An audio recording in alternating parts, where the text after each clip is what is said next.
Olá pessoal, convidado de hoje do Diálogo Aberto é o médico psiquiatra Dr. Marcos Zanetti. Sejam bem-vindos.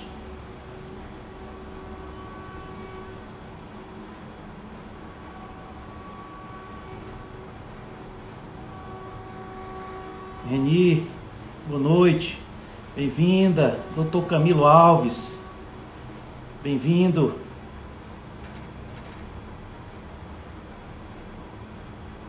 Aguardando aí o Dr. Marcos Zanetti chegar. Vocês estão me ouvindo bem? O som tá legal aí? Dê um feedback aí. Boa noite. Cris, que bom lhe ver, Cris. Bem-vinda. Obrigado, Camilo. Obrigado, Reni. Nusa, bem-vinda. Obrigado, Cris. Aguardando aqui o Dr. Marcos chegar. Boa noite. Júlia, que bom lhe ver, Júlia. Bem-vinda. Margarida, Dr. Marcos está chegando aqui agora.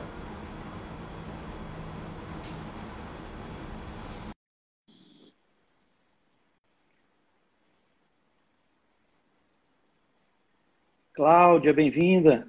Dr. Marcos, boa noite. Olá, Rodrigo, boa noite. Tudo bem? Tudo bem? O pessoal já estava perguntando. Tive um imprevistozinho aqui, mas deu certo. Não, sempre dá, sempre dá, sempre dá. Doutor Marcos, você está me ouvindo bem? Está me vendo bem? Estou ouvindo bem, vendo bem, você também? Também, doutor. Conhece aqui a nossa terra, Ceará, Fortaleza? Opa, conheço.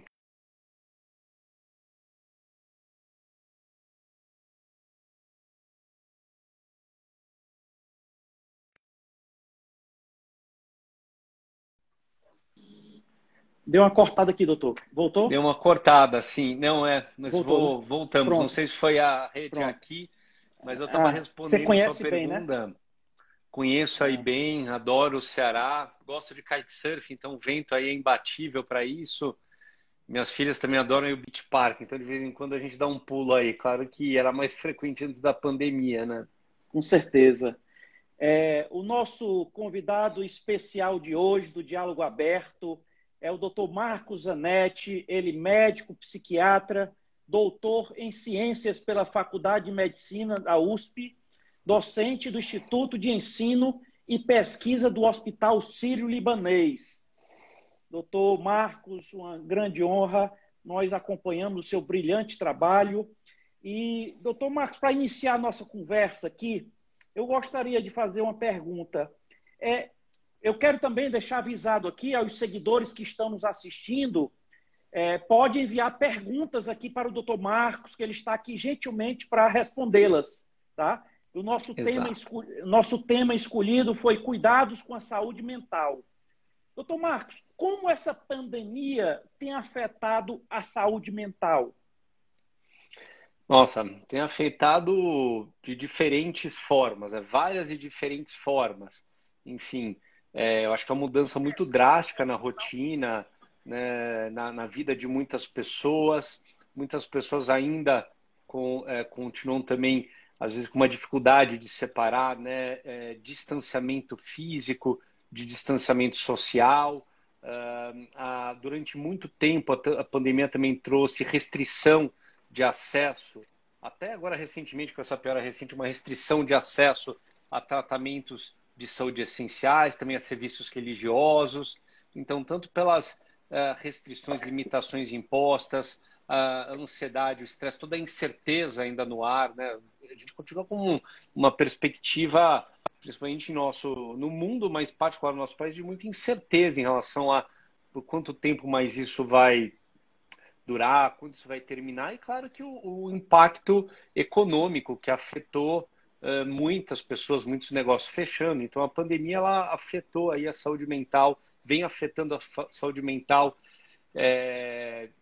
se não de todas, da maioria das pessoas, de diferentes formas, né? Claro que algumas mais do que outras, apesar de a gente ver cenas aí quase que diariamente, né, nas mídias de algumas pessoas ainda continuando com um certo negacionismo e procurando aí levar uma vida normal, até de forma, ao meu ver, irresponsável, né? Certo.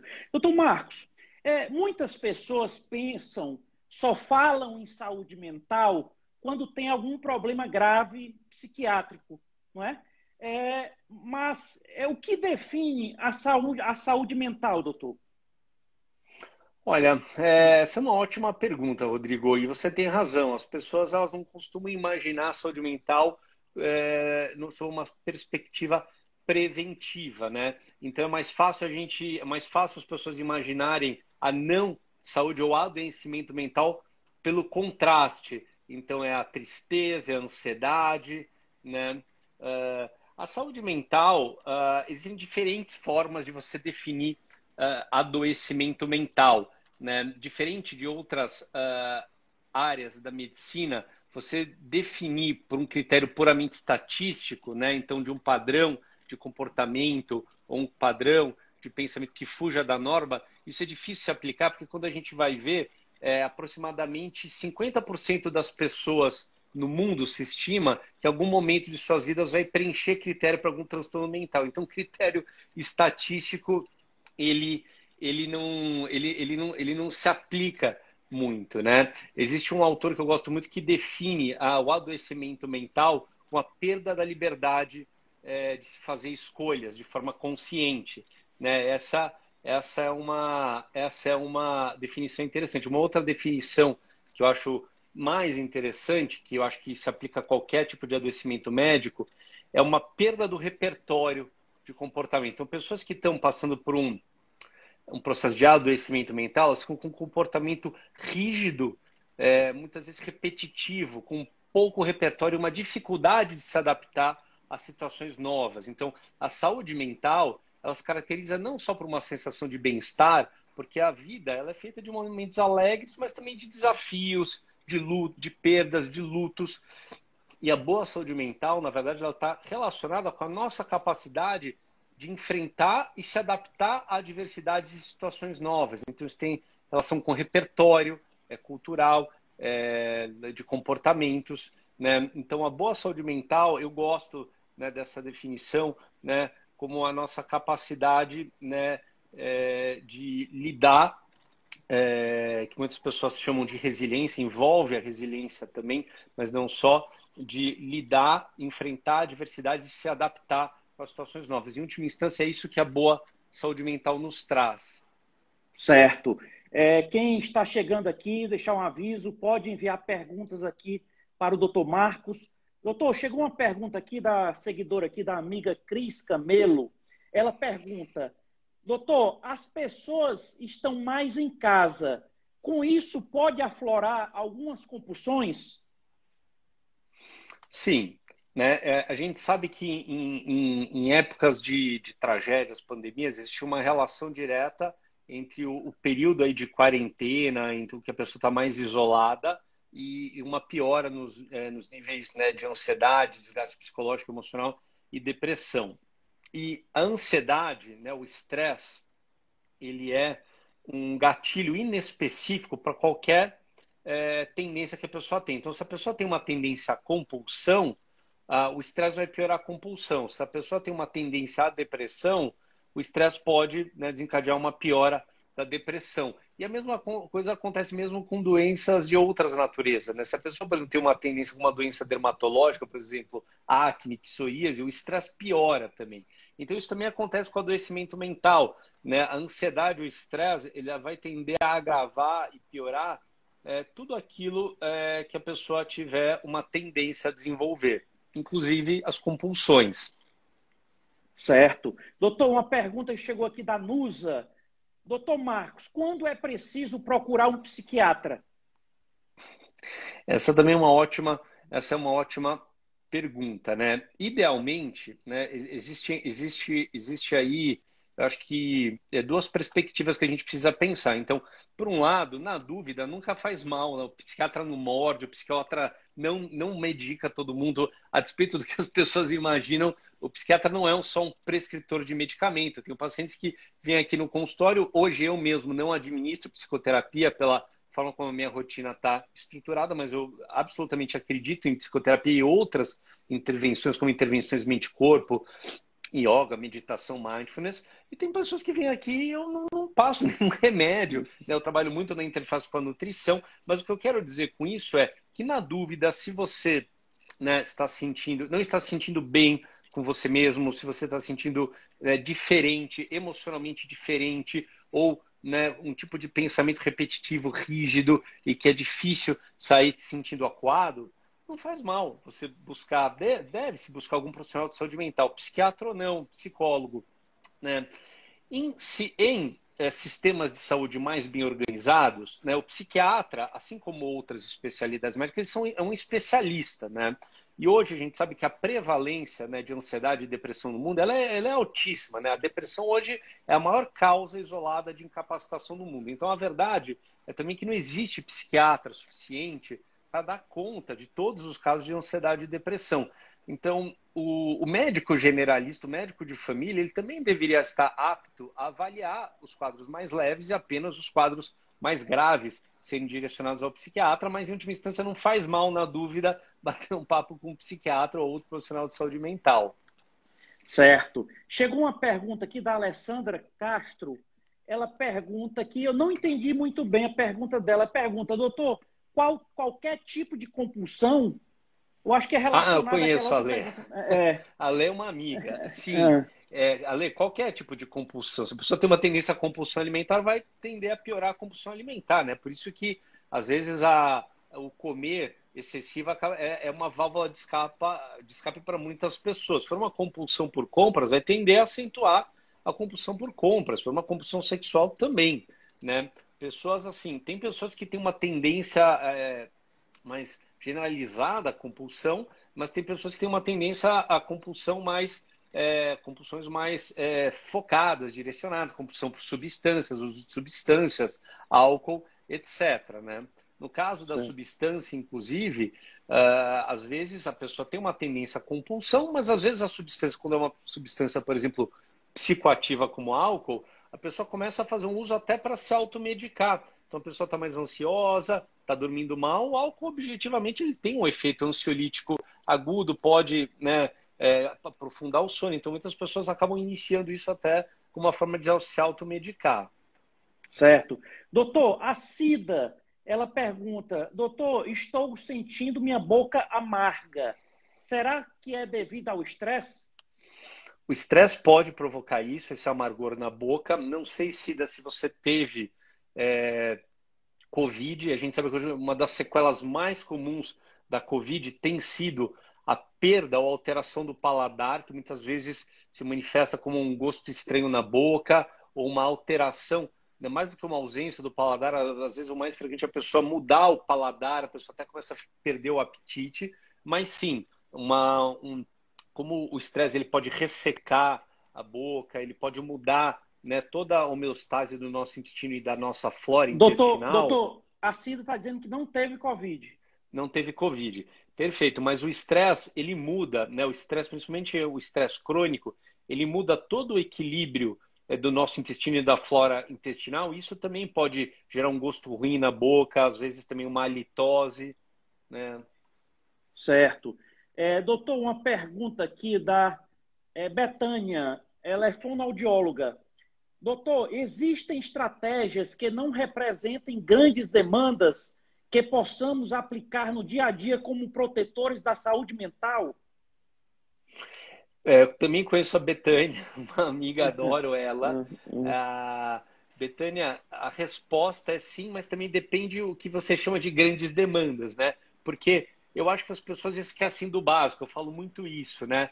Se alimentar bem, atividade física regular, são medidas que aparentemente são simples e que também são importantes para uma boa saúde mental, mas para algumas pessoas, se falar para elas fazer exercício ou mudar a alimentação já parece uma grande demanda, né?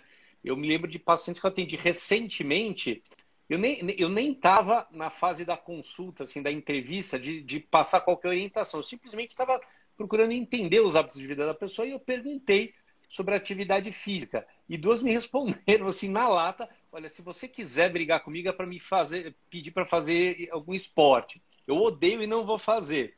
né? De outra paciente eu também ouvi que ela prefere morrer mais cedo do que mudar a alimentação dela. Bom, são escolhas que as pessoas fazem. Então, assim, né? Aí, quer dizer, a gente não pode escolher. Nós médicos não cabe a nós escolher pela pessoa, mas sim orientar elas. Mas o que eu quero dizer com isso é quando você fala não represente uma grande demanda, né? Algo que para mim poderia ser prazeroso, né? Como melhorar a alimentação, um esporte. Tem pessoas que veem isso como uma montanha, um obstáculo intransponível.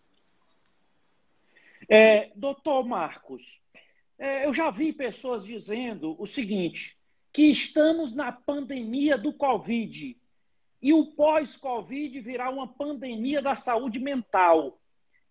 Isso tem sentido, doutor? Estamos preparados para essa pandemia da saúde mental?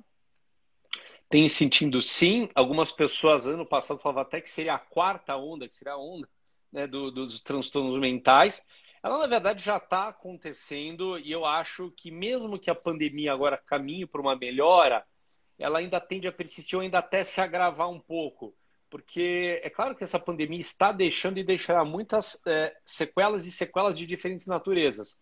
Sequelas, né, evidentemente, emocionais que estão acontecendo, sequelas financeiras, econômicas financeiras, né? Quanto tempo que o mundo e o país vão demorar para se recuperar, quantas pessoas, quantos negócios quebraram aqui em função da pandemia. E eu acho que algo que a nossa sociedade ainda não dimensionou são as sequelas físicas e neurológicas do Covid, porque as pessoas ainda pensam muito no Covid como viver ou morrer, né? Sobreviver ou morrer. E as pessoas não estão vendo a quantidade de pessoas com sequelas motoras neurológicas ou neuropsiquiátricas graves, né? Tem pacientes que estão internados há meses no hospital por sequelas motoras, por sequelas pulmonares persistentes, e isso, o custo emocional e financeiro disso, a nossa sociedade, ao meu ver, ainda não dimensionou.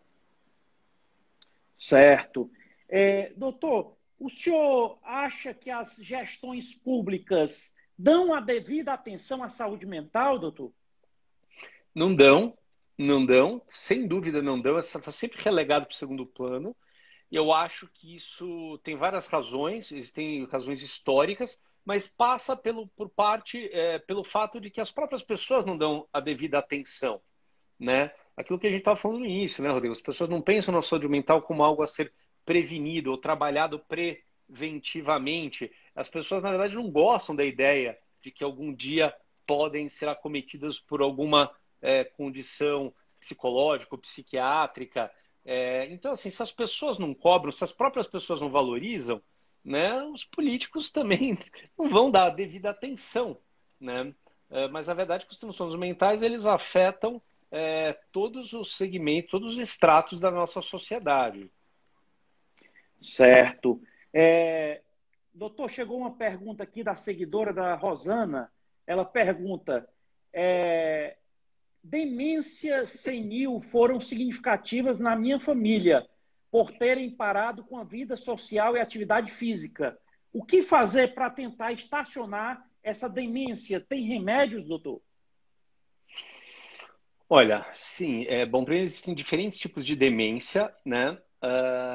Mas a mais frequente que é a doença de Alzheimer, que é a doença de Alzheimer, né, de início, né, mais realmente na terceira década de vida, essa o que se vê mais é que está muito relacionada a hábitos de vida, né, alimentação inadequada, inflamação sistêmica crônica que tem a ver, né, com síndrome metabólica, que tem a ver com equilíbrio de flora intestinal, alimentação, inatividade física, sedentarismo. Então, assim, a demência, hoje a gente acredita que seja possível, né, se prevenir pelo menos parte dos casos. O problema é que as, digamos, alterações fisiológicas, fisiopatológicas que vão levar, né, ao longo de décadas à demência, elas são silenciosas ao longo da vida. As pessoas não dão a devida atenção a isso, né? E quando a demência se instala, porque o nosso cérebro, né, ele tem uma reserva, né? Quando a demência começa a se manifestar clinicamente, de forma, né, clinicamente significativa, significa que o cérebro já consumiu toda a reserva dele e aí é muito difícil. De medicamentos aprovados, nós temos medicamentos que tendem a retardar a progressão da demência e minimizar as alterações comportamentais envolvidas. mas não temos curas, não temos nenhuma cura para as demências, infelizmente ainda a despeito de todo o investimento e esforço feito. E também não temos nenhum tratamento que claramente reverta os déficits de uma demência logo que ela né, que está instalada. Então, é importante a mensagem aqui que o quanto der para prevenir, e prevenir de novo, significa hábitos de vida saudáveis e tratar doenças mentais, porque, na verdade, a gente sabe que a maior parte dos transtornos mentais graves, eles são fatores de risco para a demência. Existe toda uma razão, né, fisiológica para isso, mas normalmente, né, todos os transtornos mentais, o adoecimento mental está associado a um desequilíbrio do funcionamento cerebral e que isso pode, ao longo do tempo, contribuir também para o desenvolvimento de uma demência, né? Eu, particularmente, além dos medicamentos, eu costumo valorizar muito a melhora da alimentação, melhora de parâmetros nutricionais, eu vejo bons resultados, mas não dá para falar que a gente tem cura ou intervenções ainda que revertam, consigam reverter, né, a demência uma vez que ela está instalada. A Sandra, doutor, está perguntando se a depressão pode causar alguma demência. Sandra, depressão é fator de risco para demência. Aumenta muito, né, o risco de demência. Às vezes, algumas aí, estudos epidemiológicos sugerem que os transtornos do humor podem aumentar a incidência de demências em mais de 4%, 4 vezes em relação à população em geral. A dúvida que se tem, né, é se a depressão, que a depressão e outros transtornos do humor estão associados à demência, ou se eles estão. A dúvida é se a depressão ela é um fator de risco para a demência ou se a própria depressão já não é uma manifestação de alterações cerebrais que mais tardiamente vão levar à demência. Eu, particularmente, acredito nos dois, né? Porque a gente sabe que a depressão ela é uma síndrome. O que eu quero dizer com uma síndrome? Ela tem várias possíveis causas. Existem pessoas que têm, digamos, um predomínio de fatores genéticos, mas a grande maioria dos quadros de depressão na população, eles se desenvolvem em razão de uma combinação, né, de, às vezes, eventos de vida, né, má gestão emocional, mas também hábitos de vida não saudáveis, aquilo que a gente está batendo aqui um pouco na tecla, né? Então, uma alimentação inflamatória, sedentarismo. E a gente sabe que isso, né, por exemplo, o desequilíbrio de flora intestinal, ele está associado tanto à depressão como também possivelmente ao desenvolvimento de demência através dessa condição que hoje se nomeia como uma inflamação sistêmica crônica. Então, por um lado, né, voltando à sua pergunta, sim, depressão ela pode levar à demência, mas talvez a depressão já seja uma manifestação de alterações cerebrais e que futuramente vão desencadear uma demência. Certo. Tem um seguidor aqui que está perguntando sobre a volta às aulas, né? Eu quero até deixar aqui o convite. Amanhã, às 19 horas, nós vamos ter uma live aqui só sobre reabertura das escolas, tá? Amanhã, 19 horas. Mas aproveitando essa pergunta do seguidor aqui, doutor, eu quero lhe perguntar que tem muitas mães, muitos pais que têm filhos em casa, né? Eu gostaria de ouvir quais as consequências, né? Como tratar, como cuidar da saúde mental dessas crianças, desses jovens que estão fora das escolas, né? Que não estão indo para a escola. Às vezes, essas aulas à distância, às vezes, para você conseguir manter a concentração da criança, do filho, né, do jovem, às vezes não é tão fácil. Qual é a consequência disso, doutor? E como cuidar disso? Esse é um ótimo ponto, um ponto muito difícil. Vivenciei isso em casa com as minhas filhas. E acho que isso, né, no ensino público acaba sendo ainda mais desafiador, né, já que as escolas públicas, por não terem a mesma estrutura das particulares, os alunos acabam sendo ainda mais penalizados, né? Então acaba retardando ainda mais a volta presencial das aulas. Então a primeira coisa que eu ouço muito, né, que eu tenho ouvido muito dos pais, é que as crianças estão todas, né, ganhando peso, né? Elas estão com uma certa inatividade, né? Não tem educação física, não estão brincando tanto. É claro que tem todo um estresse emocional e que vai variar aí de acordo com a condição da família, né? Então, evidentemente, os pais que foram mais afetados, famílias que quebraram na pandemia, é claro que o impacto disso para a criança vai tender a ser maior. Eu acho que o que a gente pode fazer para minimizar isso é, primeiro, nunca, né, nunca abandonar uma rotina ou tentar criar uma rotina, né, manter uma rotina a despeito de não estar tendo aula presencial. Mesmo no caso das escolas públicas, né, a gente sabe de algumas escolas que sequer estão tendo aula online. Então, tentar, né, estimular a criança a continuar estudando com alguma atividade de leitura, né? E tentar manter algum tipo de atividade física, então, um horário que não seja na escola, mas que a criança consiga, então, brincar, seja com seus irmãos, seja com os próprios pais, porque, de fato, aí a gente precisa ser criativo.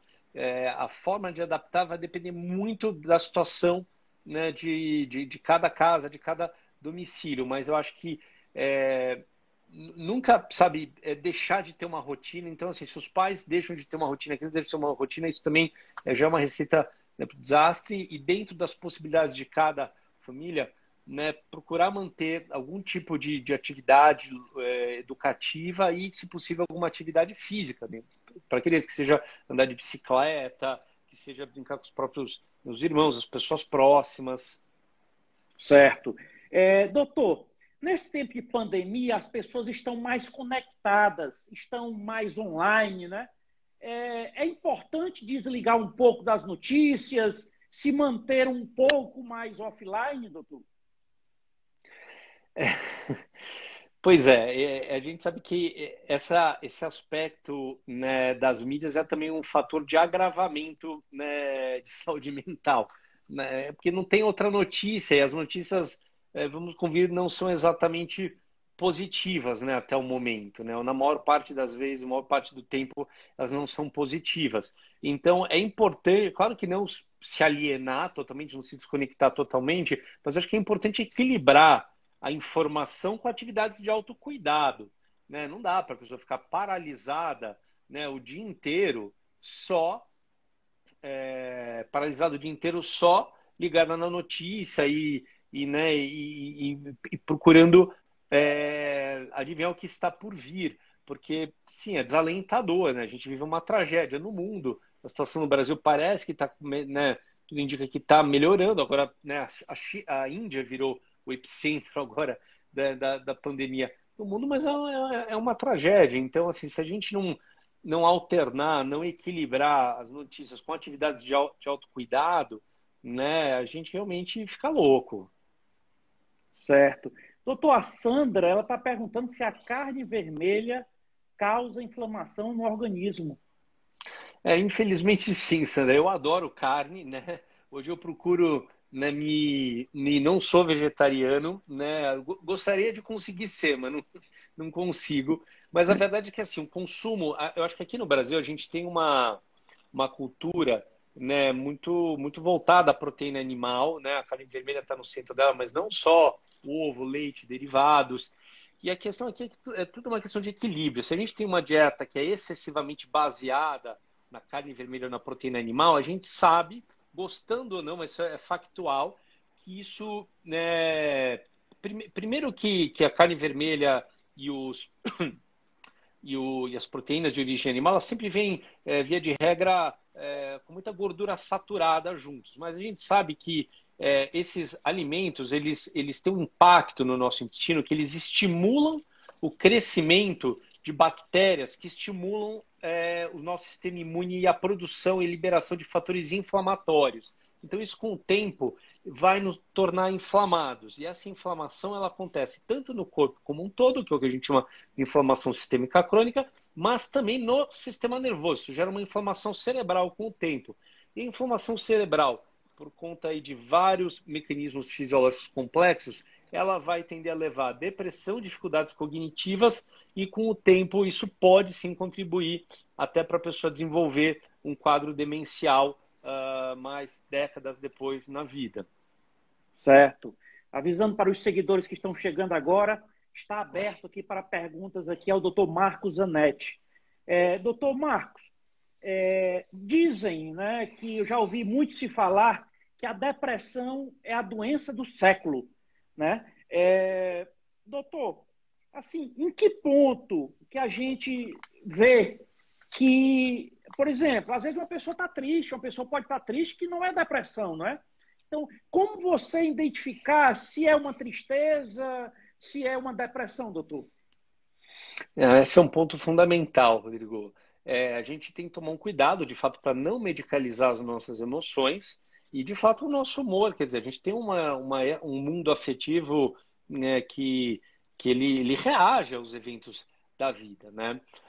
A depressão, ela vai se diferenciar né, das reações afetivas, emocionais habituais, por algumas características que nos ajudam a guiar, né, esse diagnóstico. Primeiro, muitas vezes, né, num estado alterado de humor como na depressão, a reação afetiva ela é desproporcionalmente intensa ao evento externo. Ou, né, em alguns casos, principalmente, né, casos de depressões com caráter, né, com componente genético importante, que são de início precoce, ou relacionados a algum fator orgânico do nosso corpo, um desequilíbrio hormonal, entre outras condições, mas pode ser até imotivado, quer dizer, esse quadro de tristeza, né, além de ser, por vezes, desproporcional ao que a pessoa vem vivenciando, às vezes eles vêm do nada, eles são imotivados. Esse é o primeiro ponto.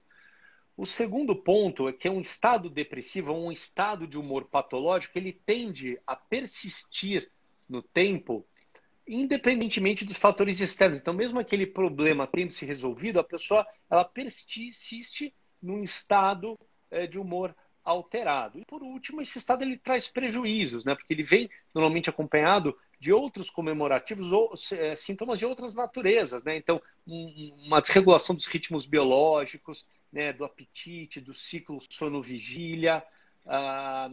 É muito comum depressões virem acompanhadas com dores no corpo, né? A maior parte das depressões vem acompanhada com alteração, né, de energia ou de dores no corpo, dificuldades cognitivas, foco, concentração, memória. Então, a depressão ela traz prejuízo e ela dificulta o indivíduo, né,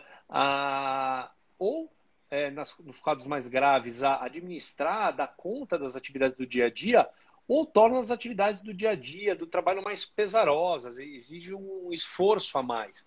Então, esses três pontos, né, nos ajudam a diferenciar. Certo. Doutor, a Betânia ela pergunta: quem não tem acesso a maior assistência, como pode cuidar da microbiota sem grandes recursos? Então, Betânia, assim, eu acho que, sem dúvida, uma alimentação mais baseada em plantas ou com consumo mais restrito de proteínas animais, ela ajuda. A questão é como ensinar as pessoas a fazerem isso, porque a carne, né, a proteína animal, ela vem com esses problemas, né? Ela é um pacote, ela vem com as vitaminas e nutrientes e aminoácidos, todo o perfil de aminoácidos, tudo empacotadinho na carne. Então é muito conveniente, né? Só que ela tem esse ônus da gordura saturada e do impacto que ela vai ter na microbiota, na flora intestinal. Uma dieta mais baseada em plantas ou com menor consumo, né, de proteína animal, para a pessoa suprir substituir, né, a proteína, os aminoácidos da carne por, né, proteína ou um perfil de aminoácidos de origem vegetal, essa alimentação ela tem que ser muito variada. E esse é um problema do Brasil, porque aqui no Brasil, a minha opinião é que a gente tem uma cultura alimentar muito monótona. A pessoa ela cresce comendo arroz, feijão e bife, arroz, feijão e uma mistura, ela repete isso. E para você diminuir a proteína animal e passar a ter uma dieta mais enriquecida em fibras, né, em proteína de origem vegetal, então, né, leguminosas, grãos, hortaliças, você precisa ter uma dieta muito variada. E a gente tem que tomar um cuidado também com o trigo aqui no Brasil, porque a gente aqui no Brasil, isso é sabido, a gente tem um trigo geneticamente modificado que tem um alto teor de glúten, que deixa o pão mais fofinho, mas é muito mais inflamatório. Então, na verdade, eu acho que é possível transformar isso numa política de saúde pública, mas isso demandaria uma certa orientação da população, porque não dá só para tirar a carne, Porque não dá para substituir a carne só por macarrão ou arroz e feijão. Você tem que ter uma dieta mais variada. É isso aí. Doutor Avânia, ela pergunta como se originam pensamentos negativos e repetitivos e como podemos minimizá-los? Tá. Então, Vânia, essa é uma ótima pergunta. A resposta não é tão simples, mas primeiro, assim, a pessoa precisa se perceber disso, né? Porque isso é algo que muitos autores, né, chamam de pensamentos automáticos, que, como o próprio nome sugere, é um tipo de pensamento superficial e imediato e que a pessoa ela entra naquele padrão rígido de pensar sem se aperceber que aquilo está acontecendo, né? Então, muitas pessoas não percebem que elas estão, que o padrão, né, a forma delas pensarem se tornou assim rígida, repetitiva, né? A pessoa fica naquela ruminação persistente. Então, a pessoa primeiro precisa se conscientizar a isso. E isso também é um trabalho a ser construído, né, de autorregulação emocional, né? Aí eu gosto muito de um termo que os filósofos, eles até trataram disso de certa forma mais do que os médicos, que é a diferença entre autoconsciência e autoconhecimento, né?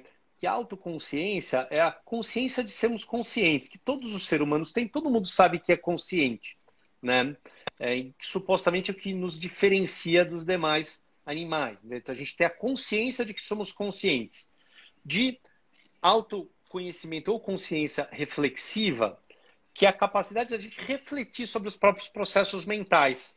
A maior parte das pessoas não se apercebe que não consegue fazer isso. Elas não conseguem parar e falar, poxa, mas eu estou pensando assim, mas se eu mudar a forma de pensar? E isso, infelizmente, é algo a ser construído. Então, primeiro as pessoas precisam perceber que elas estão pensando de formas automáticas, porque as pessoas elas têm formas muito rígidas e crenças muito enraizadas, às vezes que remetem, né, à cultura onde elas criaram ou se desenvolveram, né? Então é Certo. difícil. Para isso, o ideal é uma psicoterapia. A gente brinca que se fosse possível, a gente poria psicoterapia na caixa d'água. Doutor, Aida, ela pergunta: os adolescentes e jovens estão com baixa tolerância a frustrações? Isso é algo que eu ouço bastante, né? As pessoas acham que essa geração, agora já não falam mais nos milênios, mas que os milênios eles estão com uma baixa tolerância à frustração. Eu acho que a situação é um pouco mais complexa, um pouco mais complexa do que isso, né? Isso é um alvo de debate. Será que a geração atual ela tem uma tolerância à frustração mais baixa do que os mais antigos, que é a nossa geração? Porque eu acho que a cultura muda, né? E os jovens atuais também eles estão expostos a uma quantidade de estímulo, informação, né? Muito maior do que a gente era na nossa época, né? Então tem também muito isso, o impacto desses, né, tablets, smartphones. A gente sabe que, por exemplo, um quarto dos jovens, né, das crianças e adolescentes, eles têm um uso problemático de smartphones, né? Eles têm um uso que representa quase um vício, né? Que quando você tira, parece um padrão de abstinência. Você tenta tirar, né, o tablet, o celular da criança, adolescente, ele fica irritado, né? Ele começa a ter um prejuízo nas outras atividades que ele tinha que estar dando conta, né? Enfim, eu sei, essa é uma pergunta um pouco complexa. Eu tenho visto, sim, muitos jovens com baixa tolerância à frustração, mas conheço também muitos adultos que têm, né? O que eu acho que os nossos jovens estão vivendo um momento muito difícil da nossa história e com um nível, eu acho que é um paradigma isso, né? Esse nível de estimulação, esse volume de informação que eles são expostos, né? Certo. Doutor, uma pergunta aqui da Filipa. Como não transformar a frustração e o isolamento em comportamentos autodestrutivos? Então, isso depende, na verdade, de um bom controle emocional. Só que é o que a gente estava falando antes, né? O bom controle emocional é algo que, se a pessoa não desenvolveu ao longo da sua infância e adolescência, isso é algo a ser construído num processo terapêutico, né? Não existe uma solução mágica para a pessoa adquirir controle emocional. É claro que, né, meditação, práticas de integração mente-corpo, como yoga, elas podem ajudar nisso, a pessoa desenvolver uma autorregulação emocional. O próprio esporte, né? Eu acho que o esporte, por exemplo, de alta performance, ele é um exercício de mindfulness. Você tem que estar muito focado, concentrado, você tem que ter, né, uma noção plena daquele presente onde você está. Só que a pessoa que não desenvolveu esse controle emocional na infância e na adolescência, que diante, né, de uma situação adversa, como o isolamento, a quarentena, começa a ter atitudes autodestrutivas, ela precisa ser levada a um tratamento, né? Não vai ter uma solução mágica para isso. E muitas dessas pessoas que não desenvolveram na época adequada uma capacidade de controle emocional, você fala para elas meditar, elas não conseguem. Ela fala, não, mas eu não consigo meditar, eu não consigo, por exemplo, deixar minha mente em silêncio. A pessoa não consegue nem imaginar como seja isso. Então, eu adoraria ter uma receita simples para fornecer, mas infelizmente é um pouco mais complexo do que isso. Doutor, a Régia, ela pergunta, a síndrome do pânico tem cura com o tratamento, doutor? A síndrome do pânico tem cura, sim. Tem alguns pacientes que se curam, mas tem pacientes que, né, têm uma tendência à recorrência, né? Então, depende daquilo que a gente vai chamar de cura. Então, normalmente, quando a gente trata alguém com transtorno síndrome do pânico, a gente inicia um tratamento específico, né, que envolve, quando o quadro é mais intenso, envolve um medicamento, mas nem sempre. Se for um quadro leve, pode ser tratado só com psicoterapia, e a pessoa melhorando, depois de alguns meses, né, se for assim, seja alguns meses só de psicoterapia, ou se tiver sido, né, avaliado a necessidade do tratamento medicamentoso, né, a gente tem, uma vez que a pessoa melhora e sustenta essa melhora por um período de 6 meses a um ano, a gente faz a retirada do medicamento. E muitas pessoas ficam bem, né? Eu diria quase que a maioria dos pacientes elas ficam bem, né? Só que tem algumas pessoas, quando você tenta tirar um medicamento, mesmo tendo fazer todo um trabalho de psicoterapia, o transtorno ele tende a voltar, que é o que a gente chama de recaída ou recorrência. Essas pessoas, algumas pessoas, talvez tenham que manter o medicamento para prevenir recaídas, mas não é a regra. Então é possível sim pensar em cura para alguns pacientes com síndrome do pânico.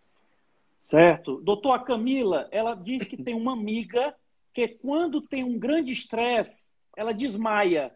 Pergunta se tem cura.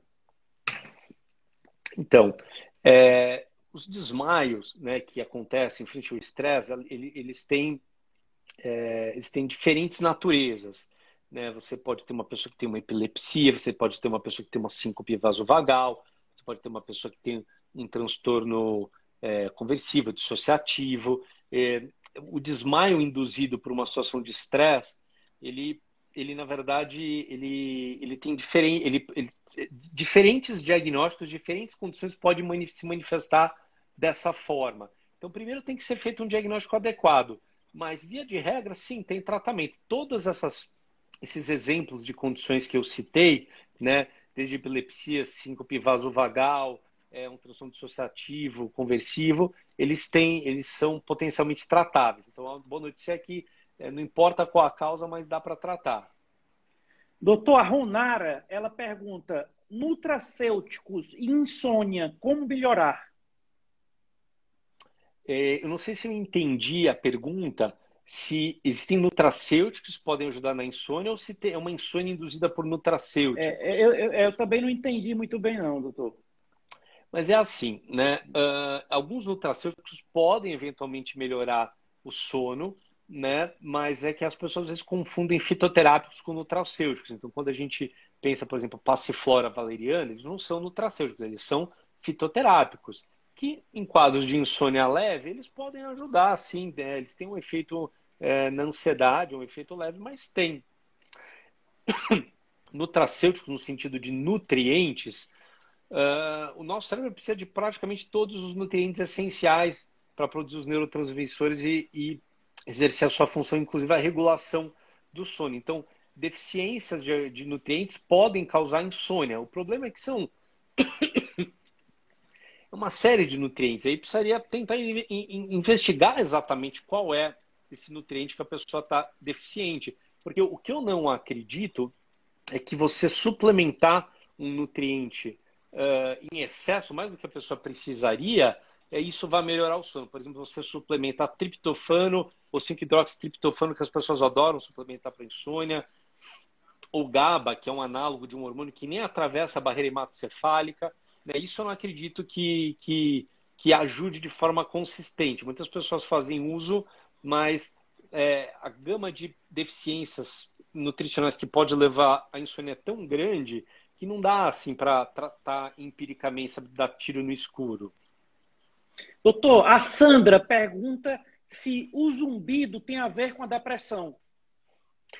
É muito comum essa associação entre zumbido e depressão, e não é, e ao mesmo tempo que é muito comum essa associação, não é incomum a depressão melhorando o zumbido indo embora. É claro que existem várias possíveis causas de zumbido e é fundamental que se, né, faça uma investigação neurológica ou otorrinolaringológica para se identificar se não tem alguma alteração, seja no nervo auditivo, seja, né, no ouvido, que possa estar contribuindo para esse zumbido. Mas é muito comum, sim, essa associação. Doutor, como tratar a ansiedade? Então, o tratamento de primeira linha para ansiedade é psicoterapia. Tá? Acupuntura ajuda? Ajuda. Meditação ajuda? Ajuda. Mindfulness, meditação ajuda. Práticas de integração mente-corpo, yoga, tai chi chuan ajudam? Ajudam. Esporte ajuda? Mas a magnitude do efeito, né? Então, assim, faz com que esse tipo de intervenção que eu, né, nomeei, né, então acupuntura, práticas mente-corpo, atividade física, sejam consideradas adjuvantes, ou que a gente vai usar apenas em quadros leves.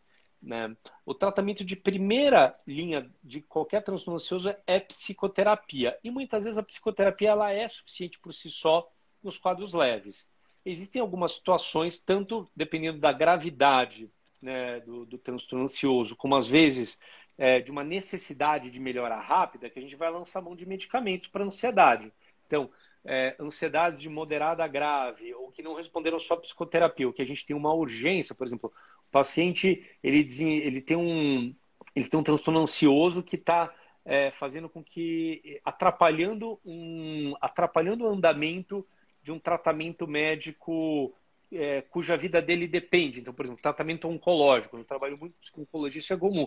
Então, o paciente está fóbico, ele está ansioso, desenvolveu um estresse pós-traumático e ele não está conseguindo sustentar o tratamento médico por conta disso. Bom, a gente vai iniciar um medicamento que a gente precisa de uma resposta rápida, mas sem esquecer que a gente sabe que sustentar a melhora que o medicamento traz depende também de uma abordagem psicoterapêutica bem feita. Eu costumo dizer que o medicamento, quando ele está indicado, na maioria das vezes, ele cria uma janela de oportunidade que a pessoa precisa aproveitar, seja para implementar e, né, desenvolver uma psicoterapia e melhorar os seus hábitos de vida. Existem os transtornos mentais, que o cerne do tratamento é o medicamento, existem, mas são uma minoria. Certo. Doutor, os transtornos mentais têm uma faixa etária ou não tem idade, doutor? Não tem idade, mas o perfil de transtornos que incide mais frequentemente, né, muda de acordo com a faixa etária. O que eu quero dizer pessoas de qualquer faixa etária podem desenvolver algum transtorno mental, mas existem tipos de transtorno que são mais comuns de acordo com a faixa etária. Né? Então, por exemplo, evidentemente, autismo, fobia social, são muito comuns, né? Transtorno de déficit de atenção e hiperatividade, ele se desenvolve na infância, apesar de poderem persistir, né, pelo resto da vida, né? Transtornos de humor, né, tendem a se desenvolver, né, às vezes na adolescência, mas principalmente na fase adulto-jovem, psicoses, né, também, né, nessa idade, né, muda às vezes um pouco a idade de início entre homens e mulheres, dependendo do transtorno, mas você tem transtornos que podem se desenvolver a vida inteira. E no idoso, você pode desenvolver transtornos mentais. Por exemplo, o idoso ele nunca teve nenhuma situação de alteração de comportamento ao longo da vida. Mas ele pode ter, por exemplo, um pequeno AVC, né, um pequeno derrame, um pequeno infarto cerebral que afeta uma área responsável, por exemplo, regulação emocional. Aquele idoso ele pode desenvolver, por exemplo, um transtorno bipolar orgânico secundário a uma lesão vascular cerebral.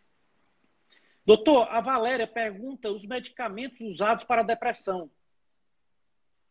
Ela disse que vai reformular. Vai. Nós temos um arsenal muito grande de medicamentos usados para depressão, né? Então, a gente tem diferentes classes de antidepressivo com diferentes mecanismos de ação.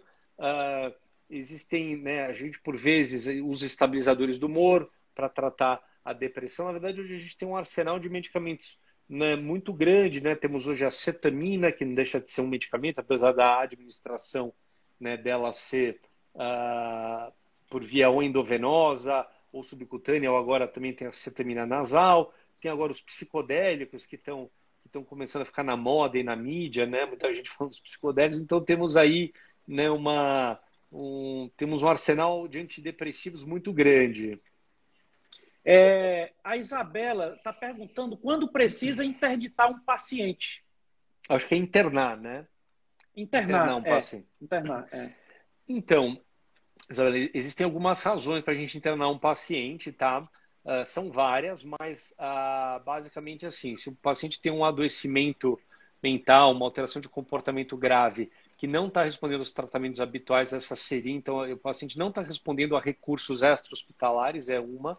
Se a gravidade, né, do adoecimento, da alteração do comportamento, né, está prejudicando a capacidade para o paciente dos autocuidados, alimentação, higiene, ou colocando em risco a sua integridade física ou sua integridade patrimonial, seria outra, ou colocando em risco, eventualmente, os terceiros, pessoas próximas. Então, pacientes que estão num estado de agitação e que podem se tornar agressivos. Então, essas são as condições mais frequentes.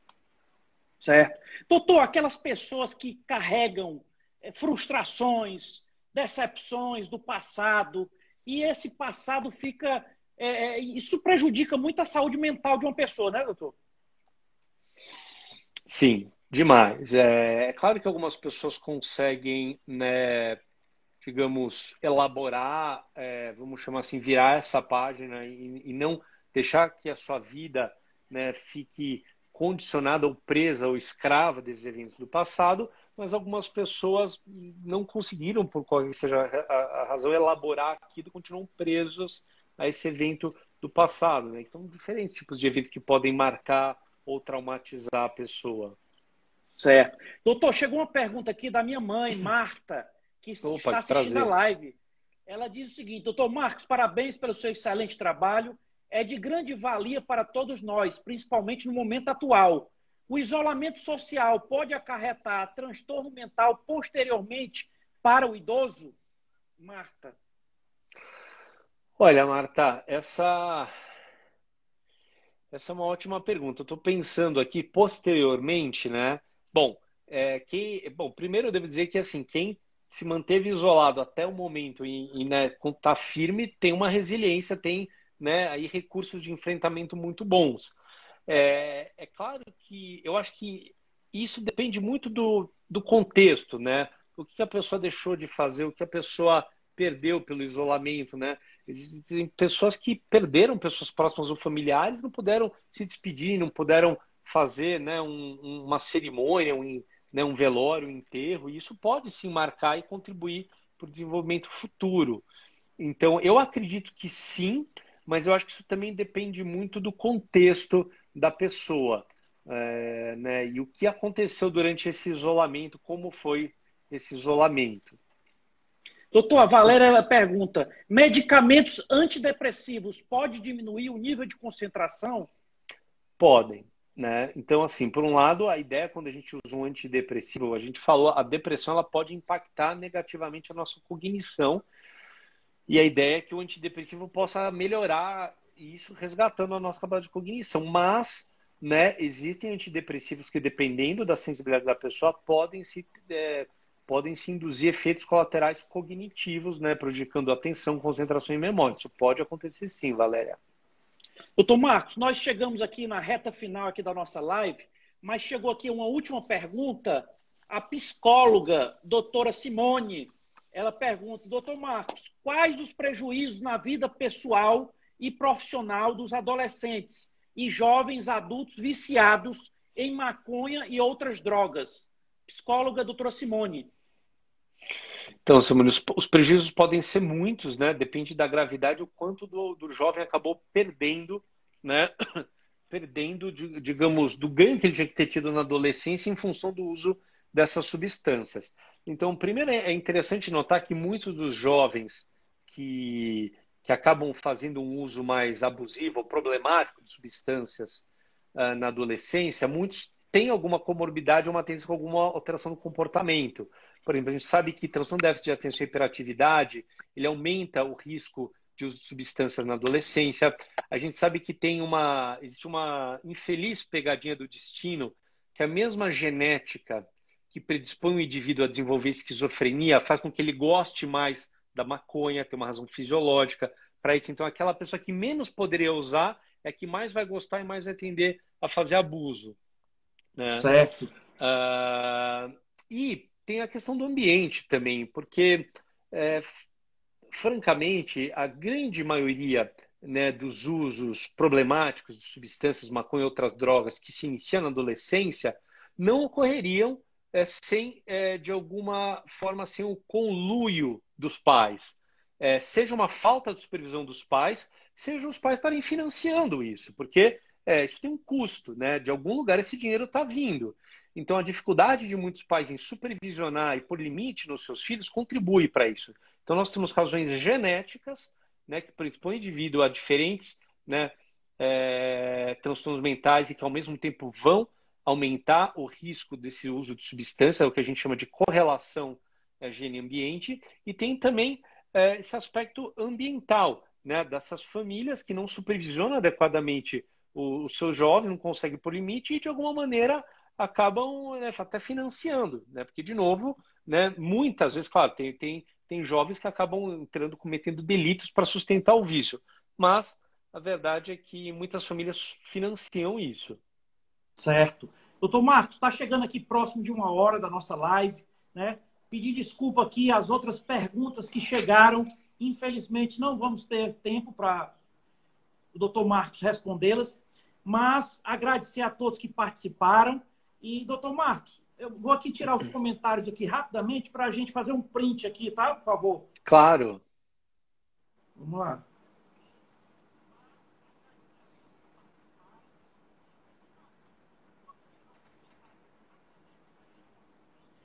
Pronto. E agradecer a todos que estão assistindo. Quem não segue ainda a página do Dr. Marcos, vamos seguir, acompanhar todo o conteúdo importante que ele traz para nós lá na sua página. E também quem não segue o Diálogo Ponto Aberto, pedir para seguir e acompanhar toda a nossa programação com entrevistas, com lives, com muito conteúdo e grandes profissionais nas suas áreas. Doutor Marcos, foi uma grande honra aqui para o Diálogo Aberto. Parabéns pelo seu grandioso trabalho e, por gentileza, as suas considerações finais e deixar avisado, essa live aqui com o Dr. Marcos ficará salva aqui no Instagram Diálogo Aberto e também ficará salva na nossa página do YouTube. Você clica no link da bio aqui, vai lá para o YouTube, se inscreve lá também. Todas as nossas entrevistas estão lá também. As suas considerações, doutor Marcos? Bom, primeiro, obrigado novamente pelo convite. Rodrigo, foi um grande prazer. Muito legal esse espaço que você criou, né? Tive a oportunidade de conhecer e, assim, muito legal o conteúdo que você posta. Eu acho que a mensagem que eu queria deixar aqui é justamente para a gente mudar esse paradigma que só é possível tratar ou remediar do transtorno mental, o adoecimento mental, e as pessoas começarem a pensar na saúde mental na perspectiva de prevenção, né, que é muito mais eficiente e até gostoso, né? Então, uma boa alimentação, boa atividade física, não ter receio de buscar o profissional de saúde mental quando precisar, na dúvida, nem o psicólogo, nem o psiquiatra, a gente não morde, a gente não interna ninguém desnecessariamente, né? E então, assim, a mensagem que eu deixaria é isso: é importante investir na nossa saúde mental hoje, justamente para gozar dessa saúde mental tanto ao longo da nossa vida, mas no futuro. como nós falamos. Muito obrigado. Parabéns, doutor Marcos. Obrigado a todos que participaram com perguntas importantes, comentários importantes. E deixar o convite. Amanhã, às 19 horas, vamos ter uma live aqui, né, falando aí da reabertura das escolas. Tá? Ficam todos convidados. Sempre importante a participação. Obrigado, doutor Marcos. Boa noite. Que Deus abençoe. Muita saúde, muita paz, doutor. Você também. Abraço a todos. Obrigado a todos pela participação. Doutor Marcos, e quando passar isso tudo, venha ao nosso Ceará, doutor. E me avise, viu, doutor? Vou te avisar. Não, o Ceará tá no topo, assim, né? Tô doido para voltar para aí. Adoro aí. Vamos sim, combinar. Obrigado. Tchau. Boa noite. Tchau. Tchau.